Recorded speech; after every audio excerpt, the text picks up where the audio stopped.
இந்த ஜெபத்தை யாபேசு முடிக்கும் போது அவர் என்ன சொல்றாருன்னா, என் துக்கம் என்னை அணுகாதபடி அப்படின்னு சொல்லுகிறாரு.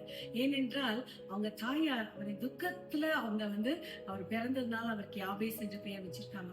அவரை சுற்றி இருக்கிறவங்களாம் அவரை பார்த்து நீ துக்கம் கொடுக்கிறவங்க திக்கம் கொடுக்கிறவங்க என்று சொல்லிக்கலாம். ஆனா இந்த ஜெபத்துல அவர் சொல்றாரு, கர்த்தரை நோக்கி எனக்கு துக்கம் அணுகாதபடி என்னை காத்துக்கொள்ளும். இந்த உலகத்துல கூட அநேகர் நம்மை பார்த்து என்னன்னாலும் சொல்லலாம், என்னென்ன எதிர்பார்க்கலாம். ஆனா கர்த்தருடைய வார்த்தை, அவருடைய வல்லமை நம்மளுடைய வாழ்க்கையை மேலாக உயர்த்தி நம்மை ஒரு ஆசீர்வாதமாக வைக்க அவர் வல்லமை உள்ளவராக இருக்கிறார். ஜெபிக்கலாம். அன்பின் தகப்பனே, இந்த நாள்ல கூட உம்முடைய கரம் எங்களோடு கூட இருந்து துக்கம் எங்களை அணுகாதபடி எங்களை பாதுகாத்து எங்களை வழி நடத்தும் ராஜா. எங்களை ஒரு ஆசீர்வாதமாக மாற்றும். எல்லா துதிகான மகிமை செலுத்துகிறோம். In Jesus name we pray. Amen. Have a wonderful week.